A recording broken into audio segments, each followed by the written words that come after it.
अब इसका यूज हम कहाँ करते हैं, इसका मतलब क्या है? CONTROVERT, कॉन्ट्रोवर्ट। इसका प्रोनाउंसिएशन क्या है? कॉन्ट्रोवर्ट। और इसका मतलब होता है खंडन करना। अब खंडन करने से क्या मतलब है? सपोज करो किसी ने आपके बारे में या किसी के बारे में कोई स्टेटमेंट बोला, कोई कथन बोला, कोई बात बोली कि वो हमेशा झूठ बोलता है, उसने मेरे साथ बेईमानी कर ली, उसने मुझसे पैसे लिए थे और वापस नहीं दिए, तो आप क्या बोलोगे? आई कंट्रोवर्ट हिज स्टेटमेंट, मैं उसकी बात का खंडन करता हूँ, ऐसा मैंने कुछ भी नहीं किया, ये जस्ट ब्लेमिंग मी, वो मुझे ब्लेम कर रहा है, वो जो भी बोल रहा है बिल्कुल झूठ है। आई कंट्रोवर्ट हिज स्टेटमेंट, मैं उसके स्टेटमेंट का क्या करता हूँ?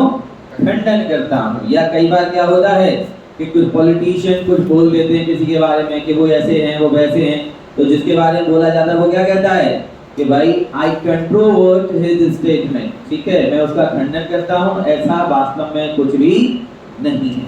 बात समझ में आ रही है? इसका यूज कहाँ करेंगे? जब भी किसी ने कोई बात आपके बारे में बोली और आप कहो कि ये सही नहीं है, ये गलत है, ये झूठ है, तो क्या बोलोगे? आई कंट्रोवर्ट इट, मैं इसका खंडन करता हूँ। समझ में आया कहाँ यूज करेंगे इसको? सेकंड वर्ड है बेटा प्रॉस्पेरिटी। प्रॉस्पेरिटी, PROSPERITY, इसको हिंदी में कहते हैं समृद्धि। अब इंग्लिश बोलते समय हम इसका यूज कैसे करेंगे? पहले तो समझो कि प्रॉस्पेरिटी का मतलब क्या है। प्रॉस्पेरिटी का मतलब है जब पैसा हो, सुख हो, शांति हो, सारी चीजें अवेलेबल हो, उसे हम कहते हैं प्रॉस्पेरिटी, ठीक है। तो हम कहेंगे हार्ड वर्क इज अ की टू प्रॉस्पेरिटी, मेहनत ही क्या है? समृद्धि की कुंजी है। If you want prosperity in your life, अगर आप अपने जीवन में समृद्धि चाहते हो, then you must work hard, तो तुमको मेहनत करनी चाहिए। तो समझ गए ना प्रॉस्पेरिटी का यूज हम कहाँ करेंगे? उसके बाद है इम्पेडिमेंट, IMPEDIMENT, हिंदी में का मतलब होता है बाधा या फिर रुकावट। अभी टाइम हुआ तुम्हारा? बाधा या रुकावट, ठीक है। इम्पेडिमेंट, इम्पेडिमेंट का मतलब होता है बाधा या रुकावट, ठीक है। तो जैसे हम बोले कि your laziness is the impediment in the way of your success, तुम्हारा जो लेजीनेस है, लेजीनेस मतलब आलस है, वही क्या है?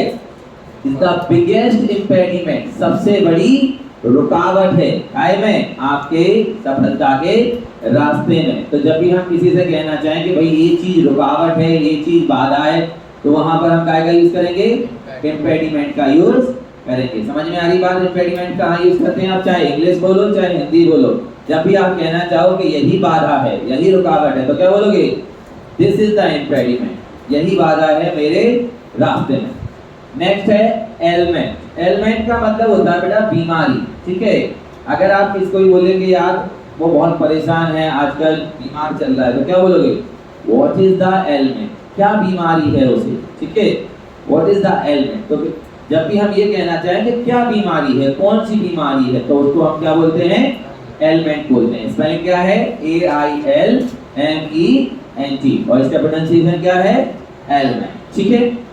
नेक्स्ट है डोरमेंट। डोरमेंट का मतलब होता है निष्क्रिय। डोरमेंट का क्या मतलब होता है? निष्क्रिय। अब देखो ये काय के लिए यूज किया जाता है?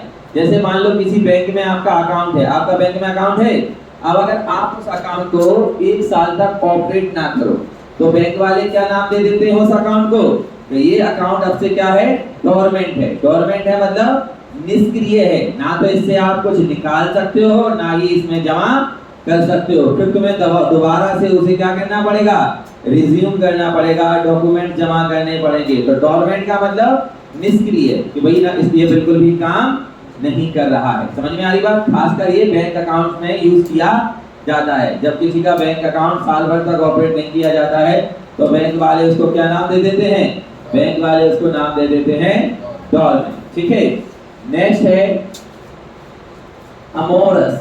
अमोरस का मतलब होता है चरित्रहीन, ऐसा व्यक्ति जिसका कोई चरित्र ना हो, ना जो सच्चाई को मानता हो, ना अच्छाई को मानता हो, जिसके ना अपनी बात की बात रखता हो, कुछ भी बोल देता हो, करता कुछ हो, कहता कुछ हो, तो उसको हम क्या बोलते हैं? Amorous, AMOROUS। अमोरस मतलब चरित्रहीन व्यक्ति, जिसकी कोई क्रेडिबिलिटी नहीं है, ठीक है। तो अब आपकी जिंदगी में है ऐसा कोई व्यक्ति जो लगता कहता कुछ है, करता कुछ है, है ऐसा कुछ, अगर है तो वो क्या है, अमोरस है। ठीक है, नेक्स्ट है डिफेंड, जो आज्ञा ना माने। अक्सर कई बच्चे घर में ऐसे होते हैं, वो क्या हो जाते हैं, डिफेंड हो जाते हैं। मम्मी ने कहा बेटा जाओ मार्केट से ले आओ, हम नहीं जा रहे, हमें पढ़ना है, हमें ये करना है, तो हम उसको क्या बोलेंगे, डिफेंड।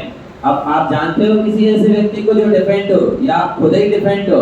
तो में से कौन है जिसको लगता है वो डिफेंड है, या उसकी जिंदगी में कोई ऐसा है जो डिफेंड हो, है ना? तो डिफेंड मतलब जो आज्ञा ना माने, मना कर रहे नहीं हम नहीं करेंगे। ठीक है, तुम सब तो ओबीडेंट हो।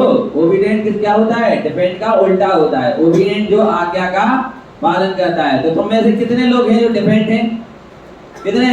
हाँ, बताएगा कोई नहीं, लेकिन ज्यादातर ऐसा करते हैं। ठीक है, नेक्स्ट है इग्नोरेंट, IGNORANT। इसके दो मीनिंग होते हैं, एक तो अनजान, एक अज्ञानी। मतलब जिसको नॉलेज ना हो। जैसे सपोज करो कोई आपका फ्रेंड आपको मिल जाए, तो बोलो और भाई कैसे हो, उसने कहा यार कुछ मत पूछो, एक्सीडेंट हो गया था ना, तो उसमें तो 2 साल से बिस्तर पे था। तो अरे मुझे तो पता ही नहीं था, I was ignorant to that. मैं उसके प्रति क्या था, इग्नोरेंट था। इग्नोरेंट मतलब मुझे पता नहीं था। ठीक है, या हम बोले यार ही डजंट नो एनीथिंग, उसे कुछ नहीं पता, ही इज एन इग्नोरेंट। वो तो इग्नोरेंट है, अज्ञानी है, उसे कुछ भी पता नहीं है। तो जब भी हम ये कहना चाहें कि वो अनजान है या मैं अनजान था, मुझे पता नहीं था, तो हम उसके लिए इग्नोरेंट का यूज करेंगे। ठीक है, नेक्स्ट है ब्रिस्कली। इसका मतलब है तेजी से।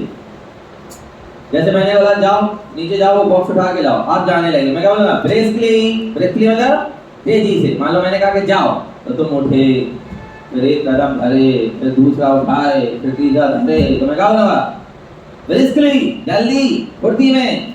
तो जब भी हम ये कहना चाहें तो तेजी से करो, फुर्ती में करो, तो वहां पर हम क्या का यूज करेंगे, ब्रिस्कली का यूज करेंगे। क्लियर हो रही है बात? एंड द नेक्स्ट है कर्टेल।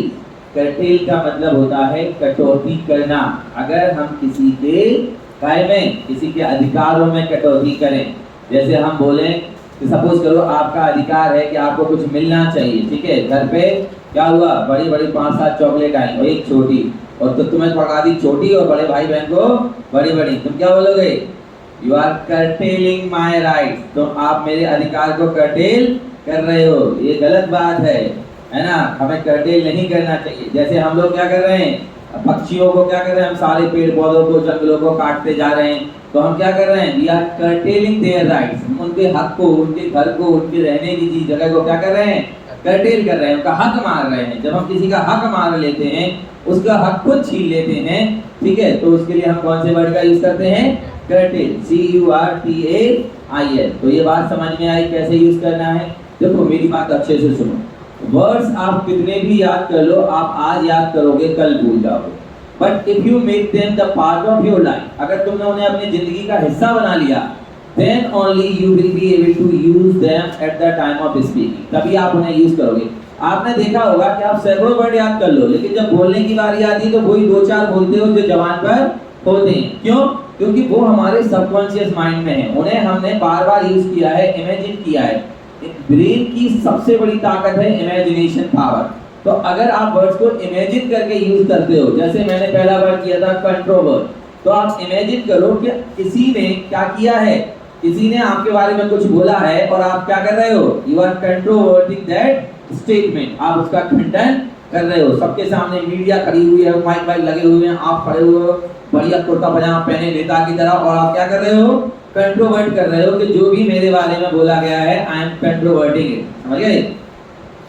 प्रॉस्पेरिटी, सोचो कि तुम्हारे घर में सब कुछ है, ऑडी है, बड़ा बंगला है, सुख शांति है, बढ़िया विदेश घूमने जाते हो, तो क्या है तुम्हारे यहाँ, प्रॉस्पेरिटी है, इसलिए ये सब है।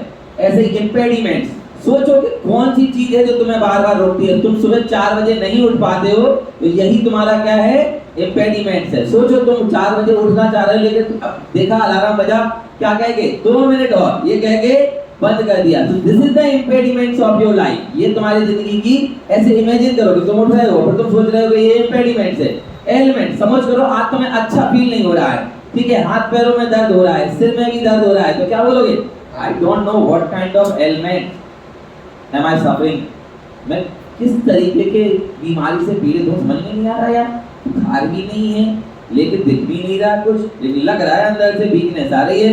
तो ऐसे इमेजिन करो डोरमेंट। सोचो तुमने बैंक में अकाउंट खुलवाया था, तुम पैसे जमा करने गए और बैंक वालों ने तुमसे क्या कह रहा है जो कैशियर बैठा है, योर अकाउंट इज डोरमेंट। ठीक है, आपका अकाउंट डोरमेंट है। इसी प्रकार से इसको देखो अमोरस, ऐसे व्यक्ति को देखो जो तुम्हारी जिंदगी में जो कहता कुछ है और करता कुछ है। अमोरस। डिफेंस, जो आपका छोटा भाई बहन कोई ऐसा घर में है जो बात नहीं मानता मम्मी पापा की, तो वो क्या है, डिफेंस है। इग्नोरेंट, अनजान, अज्ञानी, क्या आपको सारा ज्ञान है या कुछ चीजें ऐसी भी हैं जिनके लिए आप क्या हो, इग्नोरेंट हो। जैसे इंग्लिश के लिए अभी आप लोग इग्नोरेंट हो क्योंकि अभी आप यहाँ इसीलिए तो सीख रहे हो।